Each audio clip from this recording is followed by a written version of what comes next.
and good evening. You've tuned in to another of Quasi Speaks, and I'm doing a video series that I've entitled The Great Reveal. It is a semi-documentary type of video series that chronicles my spiritual journey and sharing with you the things that led to my decision to walk away from traditional religion and Christianity as a persuasion of belief. Again, I want to reiterate that it is not my intent to come across as though I am trying to persuade you, my viewers, to change what you choose to follow. You certainly are free to do so. I only want to share with you my journey and what that journey looked like through my early years of growth and development. Today's video, I am going to title this one, The Great Reveal, The Absence of Protection. So I want to jump right in and share with you a passage out of the Bible that speaks to an expectation of protection that a believer should have. And it is a familiar passage of scripture that I'm sure many have at some point or other read for themselves, heard, taught in a Bible class setting, even preached across the pulpit.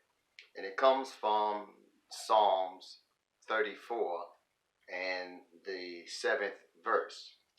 And it says, "The angel of the Lord encampeth round about them that fear him, and delivereth them." That's Psalms 34 verse 7. Now, I'm using that to lay the foundation for this video because in my previous video, you may not have had an opportunity to view that recording, and I would encourage you to do so you can follow the journey. But in my previous video, I shared with you all what my early childhood looked like as it relates to the training that I received from those who were either my parents or guardians, and my first exposure, if you will, to the Christian faith. And so now I want to pick up from where I left off in my early stages of development, and I want to speak more explicitly to an era of time in my personal life that brought about a great deal of confusion for me. And it was something that I had to work through many years following the event.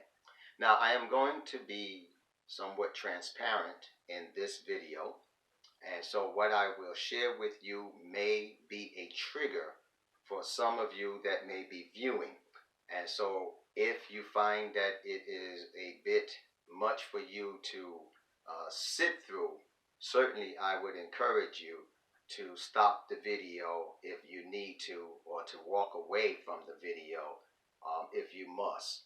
I do not expect that you would be re-traumatized, but I am going to openly share with you an encounter that I experienced as a young boy, having been introduced somewhat to the Christian faith. So here goes. The passage that I read to you seems to be a promise. The author is said to be David, and this is to be a promise that those who fear God have an expectation of protection from God's angels, that they would encamp themselves around that believer and protect them. All right, so there's three words there that I want to deal with as it relates to my youth. Now, I'm talking about a time frame when I was turning 10 years old. Matter of fact, it was either the evening of my birthday or shortly thereafter. I had just turned 10. I'll never forget it. It was a rainy evening, and I will never forget that evening. And so the event began with me volunteering to go to the store for my mother to pick up some items for the house. And now the store I lived in Brooklyn, the store was just around the corner, down the block, across the street. So it's not like I had to go very far. And we're talking about back in the early 70s, 1970s, when neighborhoods were fairly close. People knew each other. They knew whose children was whose. Everybody basically could step in as a parent and give you guidance. And so you may be familiar with that setting. And then those of you that may been born maybe in the early 90s and moving forward, you probably can't relate to that. But there was a time when communities was almost like a village. And so here I am, this eager to please young 10-year-old, volunteering to go to the store to pick up a handful of items. And it happened to be a rainy night. It wasn't raining very hard, but it was just about dusk. The sun had just went down, and it was beginning to become dark outside. The street lights were coming on, and so I felt safe. I mean, I'm in my neighborhood. People know who I am. They know who my parents are. So I felt safe. And it was nothing out of the ordinary for either one of my family members, my siblings, to go to the store at that time of the evening. So here I am. I'm going down Prospect Place, heading towards Vanderbilt Avenue to go to Bohack's. That was the store that was there. It's the equivalent of your A&Ps and your Farm Freshers and your Food Lions. And so I'm heading down the street there. There's a building, an apartment building down near the corner, closer to Vanderbilt Avenue, on Prospect Place that I was quite familiar with. I knew a couple of the tenants that lived in that building. One of my classmates lived in that building. So I had no reason to fear walking down that block. So as I approached that building, as I was getting ready to pass it, I looked out the corner of my eye and I noticed that there was an adult male standing on the steps in front of the entrance doors. I didn't think much of it, but he called to me. He said, "Hey, young man." And so, of course, that got my attention. And I stopped and I turned to him, being the polite young man that I was taught to be, that when an adult speaks to you, you respond. You don't ignore them. You respond. So that's what I did. I stopped and I turned and I said, "Yes, sir." And he said, "Hey, would you do me a favor? I'll give you a couple of dollars." Now, in hindsight, I look back and I said, wow, stupid me, right? But, as a kid, a couple of dollars in the early 70s, you can do a whole lot with a couple of dollars in terms of candy and drinks and snacks, And so I saw no harm in answering this man's plea for assistance. And being that he was standing in front of a building that I was familiar with, I didn't think anything of it other than this man needs some assistance and he's called upon me. And so of course I responded and I said, "Well, yes, sir, what do you need?" And he says, "I need to get in this building, but I've forgotten the buzzer for the person that I need to see." And so now here comes my eagerness to help. It kicks in because that's how I was trained. I was trained that when someone asks of you to help them, that you do what you can to help them. That was considered good training. So I was eager to help. And so then I very politely said to him, Well, I know a couple of people that live in the building. I can buzz one of their buzzers and the door will open. It was one of those types of entries where you had to know who you were going to see and they had to buzz you in. So, unbeknownst to me, what his plans were, I pushed the buzzer for one of my classmates that lived in the building. And certainly, they buzzed the door. Well, when I went to turn and walk away and go about my original mission to go to the store, that's when that same male person, adult, grabbed me and pulled me into the building. Once he pulled me into the building, of course, I'm kicking and hollering and screaming, what are you doing? What's going on? Something to that effect. I remember him putting his hand around my throat and his other hand across my mouth, telling me to shut up or he'll kill me. I was then in complete shock. My body became paralyzed. I could not move. I could not speak. And there, under the stairwell, that man sexually abused me and sexually assaulted me. And it took years for me to work through that ordeal. And mind you, that man was never brought to justice. The male factor that I pointed out that night in our search after I told my folks happened to be the wrong person. And so he was in the United States from another country on an educational and academic visa. And so after the court proceedings, they reversed his visa privileges and he was sent back to his home country for fear that there would be retaliation on him. But he certainly was not the perpetrator. That individual was never brought to justice. So moving forward, here I am 10 years old, and I'm trying to figure this thing out. Now, I had no knowledge of this passage of scripture back then. I was not an avid churchgoer, but like I said in the previous video, we were being sent to church.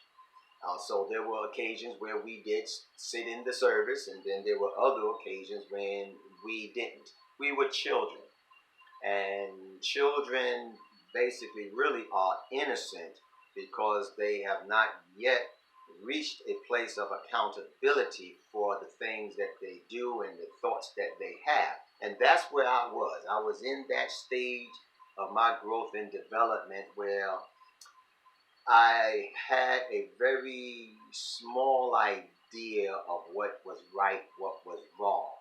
And in that instance, I believed that what I was doing was the right thing to do.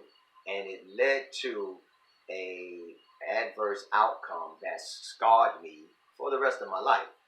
And so later down the years, and maybe in my next video, I'll shed a little bit more light of what my teenage years looked like.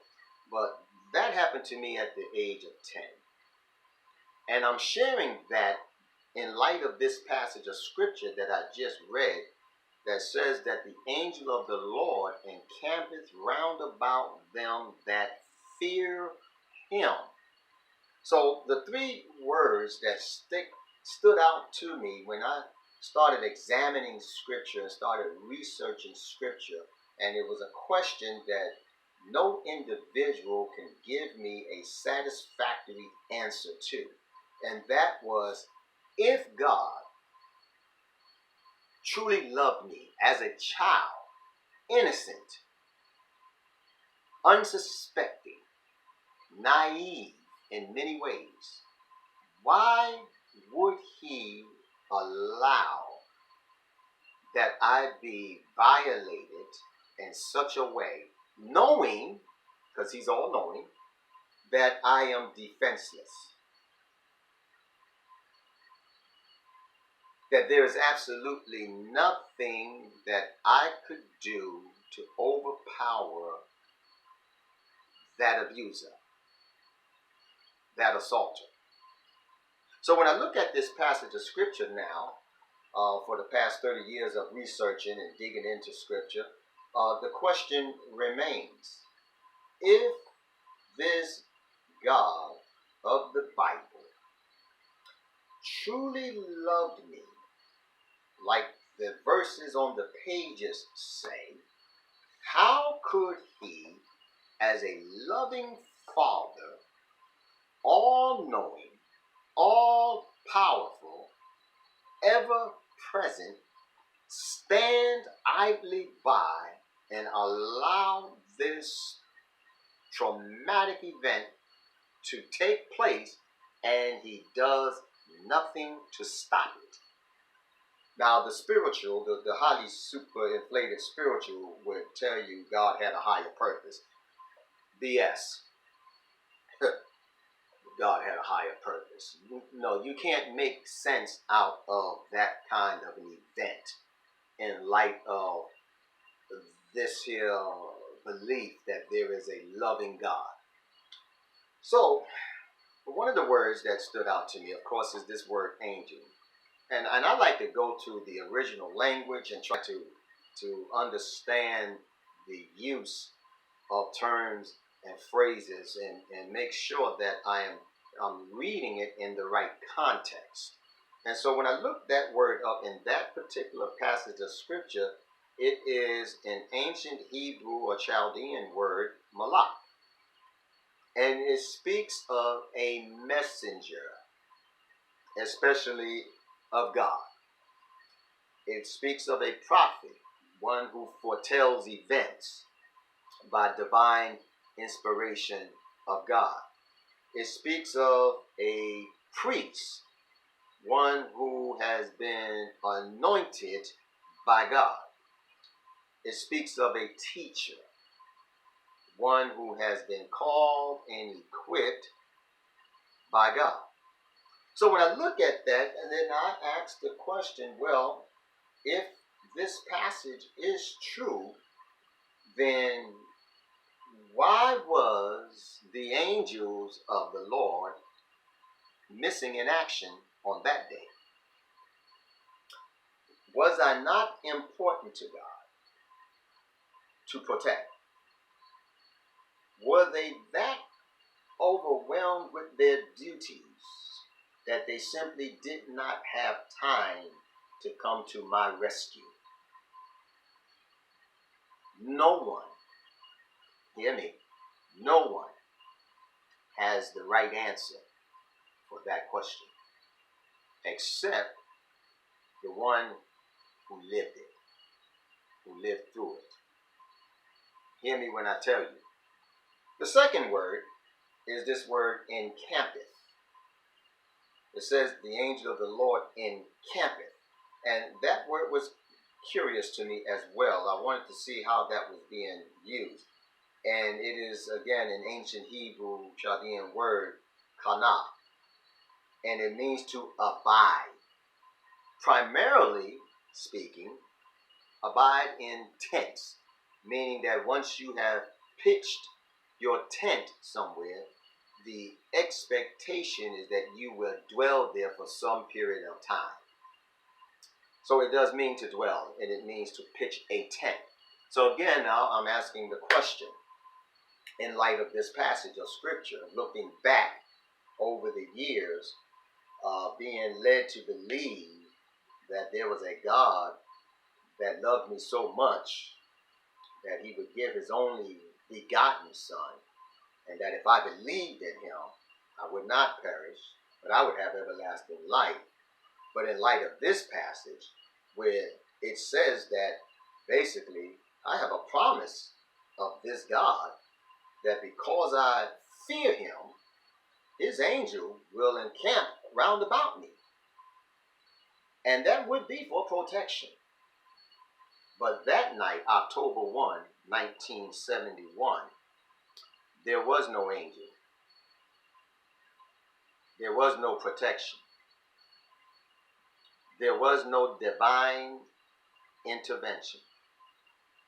There was no assistance. that man was free to do as he willed with my young, defenseless body. Are you hearing me? So then I look at the third word that jumped out at me in that same passage of scripture. The ending says that this promises to those that fear him. So I was curious, well, what type of fear is this passage talking about? So the original Hebrew Chaldean usage is the word yari, which means to reverence, to be afraid of, to be in fear of, to be filled with fearfulness. And I'm like, hold out. Wait a minute. In order for me to be a benefactor of this promise of having an angel that would dwell with me for protection, I must not only be reverent of this God, but I must be absolutely afraid of him too.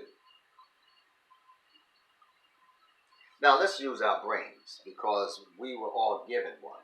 We didn't ask for a brain, but it was part of our entry into this world as human beings, and it's in our DNA that a brain would form in our cranium.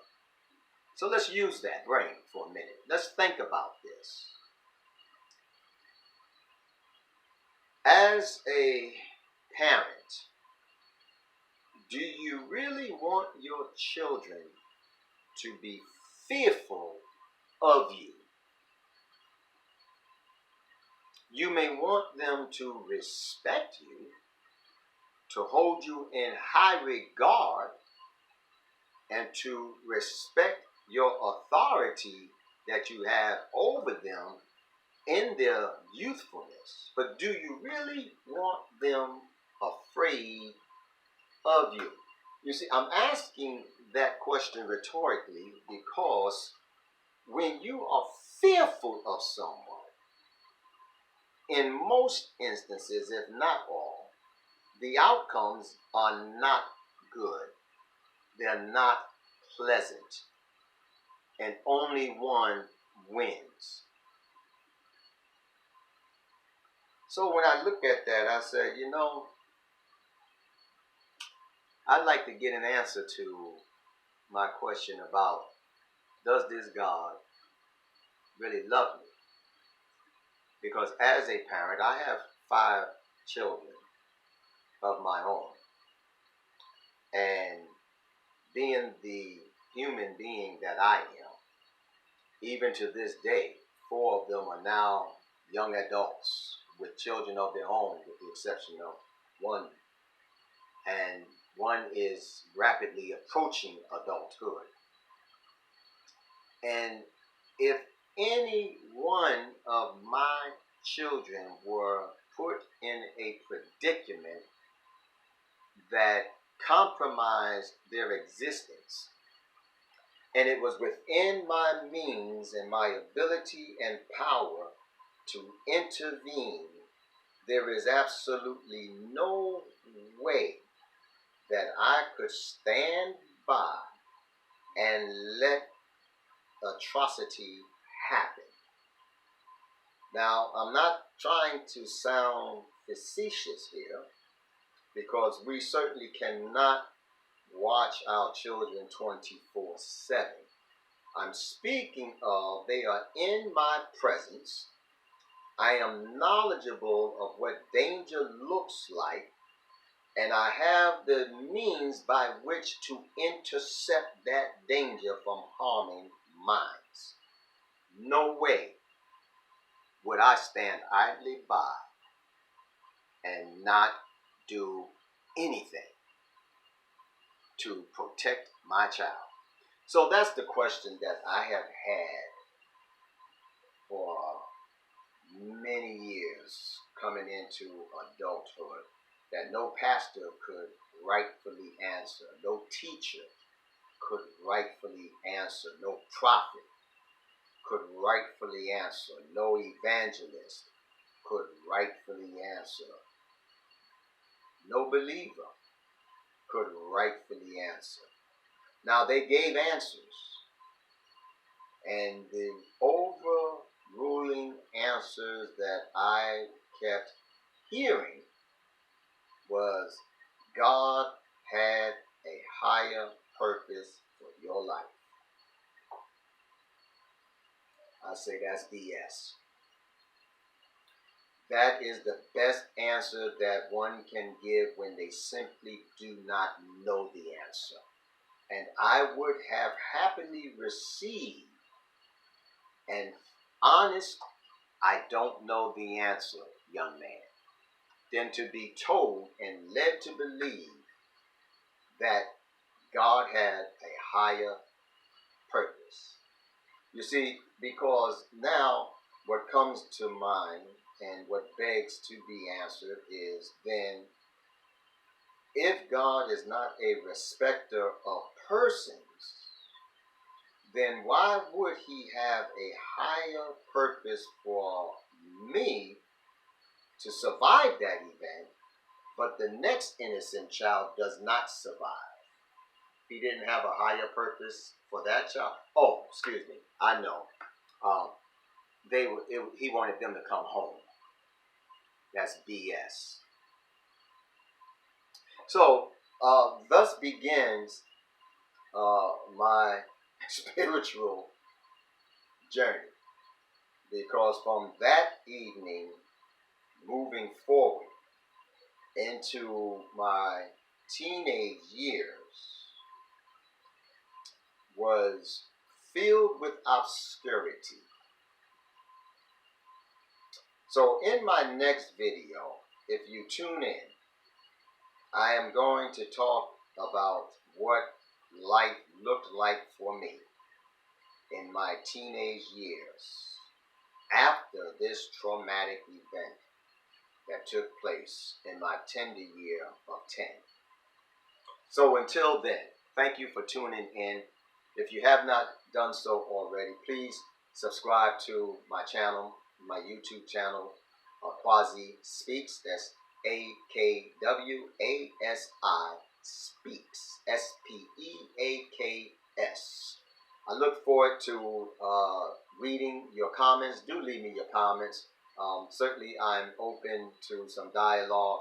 And if these videos are enlightening to you in any kind of way, if you are able to relate to anything that I am sharing, please share it with someone else. They may get something out of it as well. So until next time, thank you so much for tuning in.